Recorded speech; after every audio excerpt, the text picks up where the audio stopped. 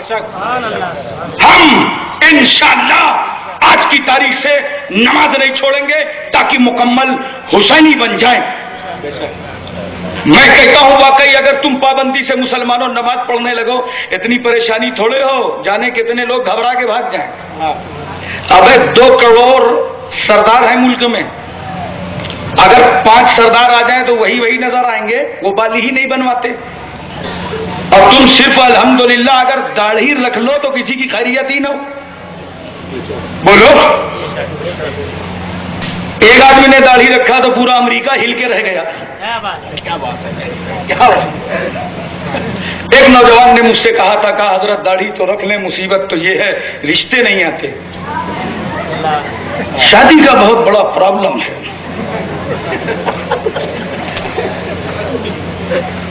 اب میں نے کہا سب داڑھی رکھ لو تو لڑکیاں جائیں گی کہاں؟ کیا بات ہے, سبحان اللہ. بولو,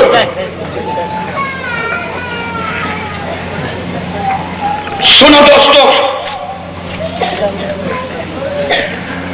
داڑھی کا فیض تم نے نہیں دیکھا, ایسی سنت ہے سبحان اللہ.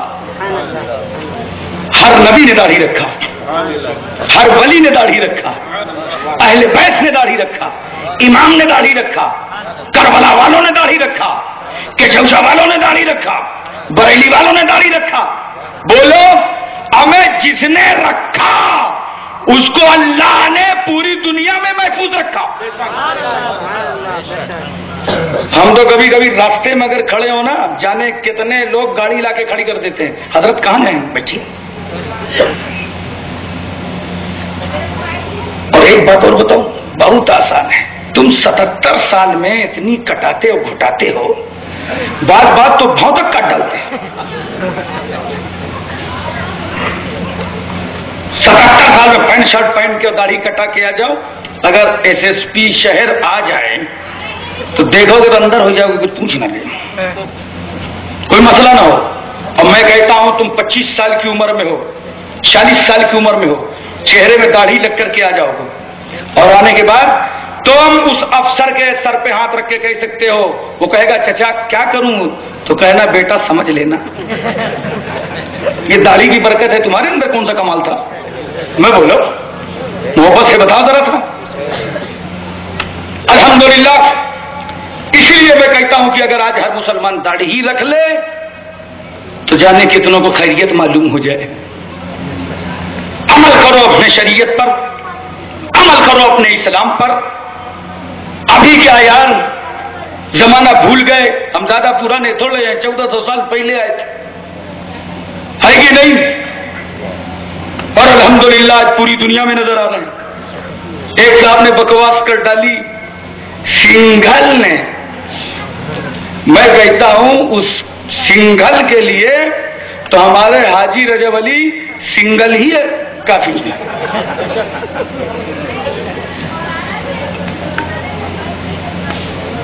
کا اسلام کے خلاف بڑی بکواس ہو رہی ہے, موقع اچھا ہے, بہت اسلام کے خلاف بولا جا رہا ہے. ہم بہت دن سے اسلام کے خلاف بکواس کرتے چلے آئے ہیں, ان کو نتیجہ نہیں معلوم. اسلام کے خلاف جو بکواس کرتا ہے وہ مسلمان ہو جاتا ہے. حضرت عمر سے زیادہ کرو گے کیا؟ ہمیں بولو, وہ تو تلوار لے کر کے کلمہ روکتے تھے, وہ خود ہی مسلمان ہو گئے. نوٹ کر لو, دنیا میں اسلام کی جتنی مخالفت کی گئی ہے اسلام اتنا ہی کامیاب نظر آیا. ہم کہتے ہیں جب آپ مخالفت کریں گے رات دن کہیں گے اسلام ایسا ہے, اسلام ایسا ہے, اسلام ایسا, زبردستی بتائیں گے تو دوسرا آدمی سوچے گا نہیں اسلام کا بھی مطالعہ کرنا چاہیے, ہے کیسا. اور جب اسلام کے قریب آئے گا تو اس کے لیے رحمتوں کے دروازے کھلیں. جہاں اسلام پڑھے گا، قرآن پڑھے گا، سمجھ گیا ارے جہاں سے آیا ہوں نا وہاں عورتوں کو کتنا دبایا گیا، بیٹی کا کوئی حق نہیں، مر جائے تو وراثت میں نہیں ہے، شوہر مر جائے تو بیوہ ہو جائے، منحوس ہو جائے، مگر وار اسلام تیری عظمتوں کو سلام، تو نہیں تو 40 سال کی بیوہ خدیجۃ الکبریٰ کا نکاح رحمت للعالمین کے ساتھ کر دیا۔ وار اسلام تیری عظمتیں، تو نے ہی تو بیٹی کے لیے باپ کے گھر میں دروازہ کھولا، وہ بیوی بنی تو شوہر کے گھر میں کھولا، وہ ماں بیٹے کے مال میں کر دیا۔ اس لیے دوستو سمجھو ذرا سا اور اپنے دل و دماغ پر یہ باتیں اچھی طریقے سے اتارنے کی کوشش کرو۔ اسلام کی مخالفت مکے سے زیادہ کہیں نہیں ہوئی، تاریخ عالم گواہ ہے۔ رسول اللہ نے اتنا ہی تو کہا تھا، یا ایھا الناس قولوا لا الہ الا اللہ تفلحوا، اے لوگوں اللہ کو ایک مانو تم کامیاب ہو جاؤ گے۔ جان کے لالے پڑ گئے، گھر سے نکلنا مشکل ہو گیا، پورا سماج سارا خاندان امادے فساد، متمول سردار قتل کا بیڑا اٹھانے لگے، اجڑی ڈالی گئی جسم پاک پر، شیبہ ابی طالب کی گھاٹی میں 3 سال تک کے لیے محصور کر دیا گیا۔ مگر یاد رکھو مسلمانوں، سب سے زیادہ مخالفت مکے میں ہوئی، مگر میرے نبی کی تعلیم کا اثر یہ ہوا کہ آج سب سے زیادہ اسلام مکے میں نظر آ رہا ہے، بچہ بچہ پڑھ رہا ہے لا الہ الا اللہ محمد الرسول اللہ۔ ہم کہیں تو امریکہ کو، برطانیہ کو، اس کی ناپاک اولاد اسرائیل کو سمجھانا چاہتے ہیں کہ اپنی زبانیں اسلام کے خلاف روک لو، ورنہ انشاءاللہ اگر تم بولتے رہو گے تو ان قریب زمانہ دیکھے گا کہ سب سے زیادہ اسلام امریکہ میں نظر آئے گا، برطانیہ میں نظر آئے گا، اسرائیل میں نظر آئے گا، جہاں مخالفت ہوگی اسلام وہیں نظر آئے گا۔ نعرہ تکبیر، نعرہ تکبیر، نعرہ رسالت، نعرہ رسالت، راضی اسلام، نعرہ تکبیر، سبحان اللہ سبحان اللہ۔ ہم ایسے تمام لوگوں کو دعوت دینا چاہتے ہیں کہ وہ اسلام کو پڑھیں اور اسلام کا مطالعہ کریں، اور اسلام سمجھ میں نہیں آتا تو علماء سے رابطے کریں۔ کیوں؟ ہمارے ہاں کوئی تعلیم چھپا کے نہیں دی جاتی، تمہارے یہاں پرچے چھپ کر کے بانٹے جاتے ہیں، بعد میں لکھا جاتا ہے کہ اس کو پڑھ کر کے نشر کر دینا، لیکن ہمارے یہاں یہ قانون نہیں ہے۔ جو قرآن ہمارے یہاں مدرسوں میں مسجدوں میں پڑھایا جا رہا ہے ہندوستان میں، وہی پوری دنیا میں۔ بولو کہیں نصاب میں کوئی تبدیلی ہے؟ پوری دنیا میں وہی ایک قرآن پڑھایا جا رہا ہے۔ لہذا خوب پڑھو قرآن کو اور سمجھو، ہم آپ کو دعوت فکر دیتے ہیں، قرآن آیا ہی اسی لیے ہے، وہ تو انسانوں کی بھی ہدایت کرتا ہے۔ اگر تم نے واقعی انسان بن کر کے قرآن پڑھا تو یقیناً تم بھی ہدایت پا جاؤ گے۔ اللہ کی بارگاہ میں دعا ہے اللہ تعالی ہم کو اور آپ کو سب کو عمل خیر کی توفیق عطا فرمائے۔ وما توفیقی الا باللہ۔ کھڑے ہو جائیے صلاۃ و سلام کے لیے۔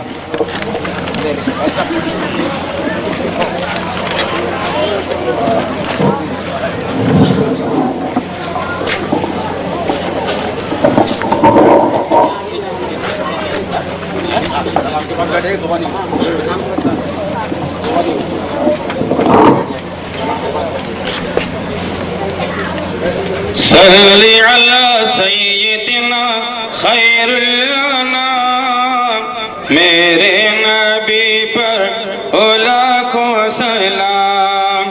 صلی علی سیدنا خیر الانام، میرے نبی پر لاکھوں سلام۔ لطف و کرم کی آس لگی ہے، آس لگی ہے، دھوپ غم کی پیاس لگی ہے، پیاس لگی ہے۔ بحر خدا اب ہوتا کوثر کا جام، بحر خدا اب ہوتا کوثر کا جام۔ میرے نبی پر لاکھوں سلام۔ صلی علی میرے نبی پر دل کو بنا دو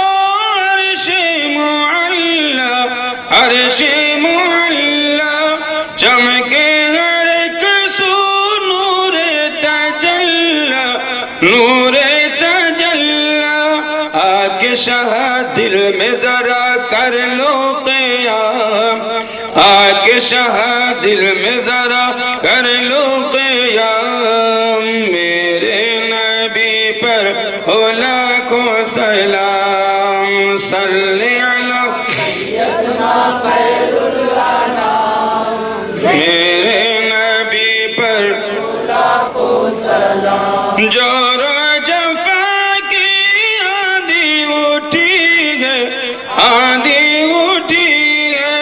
دنیا ستم گر بن کر کھڑی ہے بن کر کھڑی ہے سن لو ذرا دل کی صدا علی مقام سن لو ذرا دل کی صدا علی مقام میرے نبی پر لاکھوں سلام صلی علی سیدنا خیر الانام میرے نبی پر ہو لاکھوں سلام اعجاز غم کی بھی بگڑی بنا دو بگڑی بنا دو ہر اہل محفل کی قسمت جگا دو قسمت جگا دو ایک نظر گر ہوئی در بن جائے کام ایک نظر گر ہوئی در بن جائے کام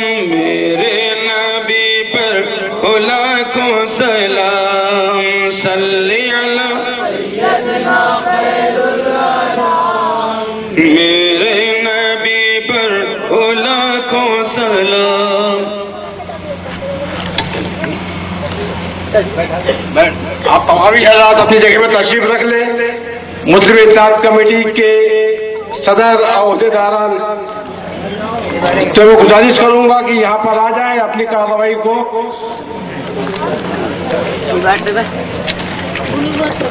اور حضرت اب میں مسلم اتحاد 45 منٹ پر قربہ کے لیے روانہ ہوں گے آپ تمامی حضرات سے گزارش ہے کہ حضرت کے استقبال کے لیے 6:45 پر اسٹیشن میں تشریف لائیں یا یہاں ساتھ میں چلیں اب میں مسلم اتحاد کمیٹی کے صدر جناب محمد ایوب الشفیع سے گزارش کروں گا کہ وہ آئیں اور علامہ الحاج محمد عمران الشفیع صاحب قبلہ خلیفہ حضور شیخ الاسلام والمسلمین کا پھولوں سے استقبال کریں نعرہ تکبیر نعرہ رسالت علماء اہل سنت نعرہ تکبیر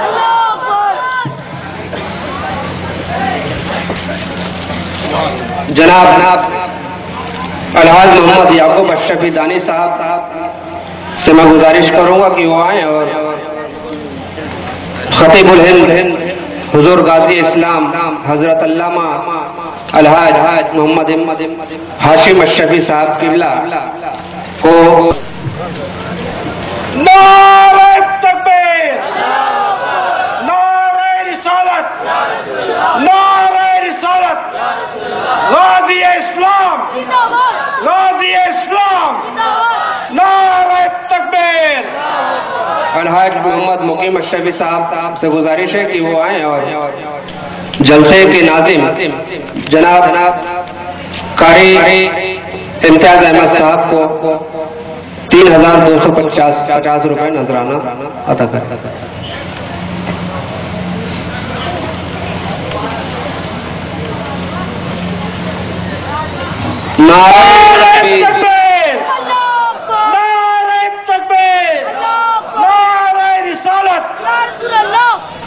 یہ جو آپ اسٹیج اور روشنی مائک وغیرہ کا انتظام دیکھ رہے ہیں اس کام کو جو انجام دیا ہے بھارت شامیانہ والے جناب جبار بھائی یہاں پر تشریف لائیں اسٹیج میں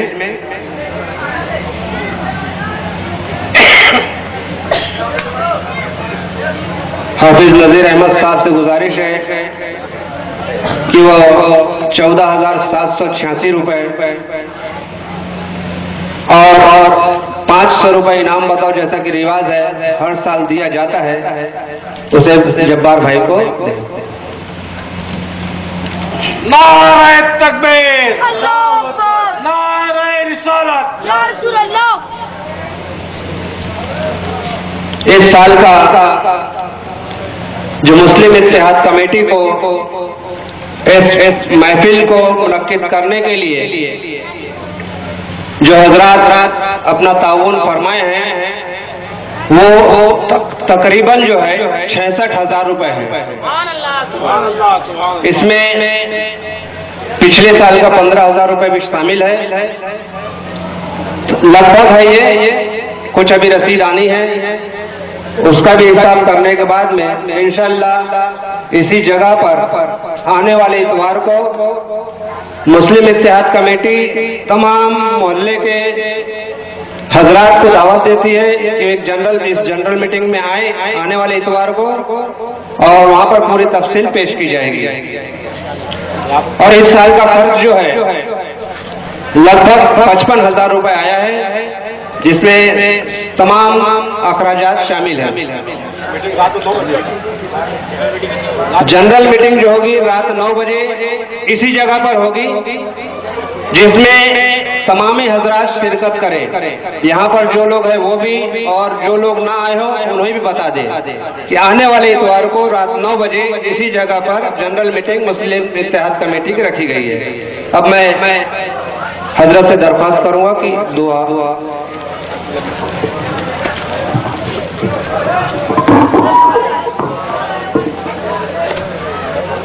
آپ ادھر بیٹھیے نا، دعا دیں.